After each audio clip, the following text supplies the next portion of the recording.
Hi అండి. నమస్తే. Welcome back to Panaganti family vlog. ఎలా ఉన్నారు అందరూ? బాగున్నారా?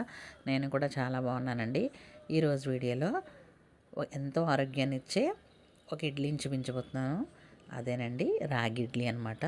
మనకి ఇన్స్టెంట్గా రాగి రవ్వ అయితే దొరుకుతుంది. అన్ని రకాల రవ్వలు దొరుకుతున్నాయి అనమాట అండి. ఈ రాగి రవ్వ చాలా మంచిది కూడా హెల్త్కి. మనకి ఇడ్లీలు కూడా చాలా పర్ఫెక్ట్గా వస్తాయి అన్నమాట. ఇన్స్టెంట్గా అయితే దొరుకుతుంది. ఒకసారి ట్రై చేద్దాం రండి వీడియోలోకి. ముందుగా నేను ఒక గ్లాసు పొట్టుమినపప్పు తీసుకున్నానండి. అది శుభ్రంగా కడుక్కొని ఒక 5-6 అవర్స్ అయితే నానబెట్టుకొని ఉంచుకోవాలి. చూసారు కదా, ఈ విధంగా పక్కన పెట్టేసుకున్నాను. తర్వాత వచ్చేసి రాగి ఇడ్లీ రవ్వ. ఇదిగోండి రాగి ఇడ్లీ రవ్వ ఇన్స్టెంట్గా దొరుకుతుందన్నమాట. చూసారు కదా, మనకైతే 60 రూపీస్ అయితే పడిందనమాట అండి. ఇదిగోండి ఏ షాప్లో అయినా ఉంటుంది, డ్రై ఫ్రూట్ షాప్లో కూడా అమ్ముతున్నారు. చూసారు కదా, ఇదైతే నేను ఒక గ్లాస్ తీసుకున్నాను అనమాట. ఇది కూడా ఏంటంటే ఎర్లీ మార్నింగ్ నానబెట్టుకున్నా పర్వాలేదు, నైట్ నానబెట్టుకున్నా పర్వాలేదండి. ఎందుకంటే ఇది ఎక్కువసేపు నానాలన్నమాట. అందుకని చెప్పేసి నైట్ నానబెడుతున్నాము. అదే పర్ఫెక్ట్గా ఉంటుంది మార్నింగ్ కలుపుకోవాలంటే. చూసారు కదా, ఇది కూడా కడుక్కొని మనం నానబెట్టేసుకోవాలి. అదే గ్లాస్తో మళ్ళీ ఇడ్లీ రవ్వ తీసుకున్నాను అనమాట. చూసారు కదా, ఈ ఇడ్లీ రవ్వ కూడా నానబెట్టేసుకోండి. రుబ్బు అయితే నేను పప్పు అయితే కడుక్కొని రుబ్బేసుకున్నాను.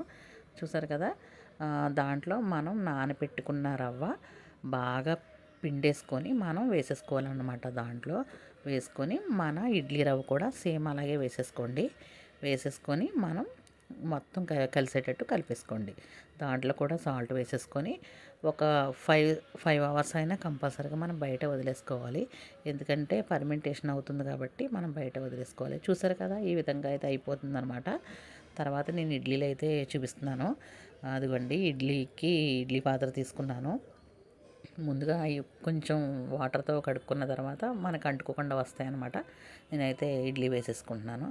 చూసారు కదా, చక్కగా వస్తాయి అన్నమాట అండి. చాలా దూదుల్లా ఉంటాయి. చూసారు కదా, చాలా బాగా వచ్చినాయి అనమాట. గట్టిగా అయితే అసలు రావు. నేను చెప్పిన కొలతలు బట్టి చూస్తే చాలా బాగుంటుంది. ఒకసారి మీరు తప్పకుండా ట్రై చేయండి. వేడి వేడి ఇడ్లీలో నేను మల్టీగ్రెయిన్ కారప్పొడి చేశానమాట అండి. ఆ కారప్పొడి వేసుకొని నెయ్యి వేసుకుంటే చాలా బాగుంటుంది.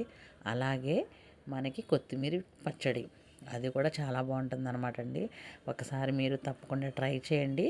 నచ్చితే లైక్ చేయండి, షేర్ చేయండి, సబ్స్క్రైబ్ చేయండి. మీ ఫ్రెండ్స్కి రిలేటివ్స్కి షేర్ చేయండి.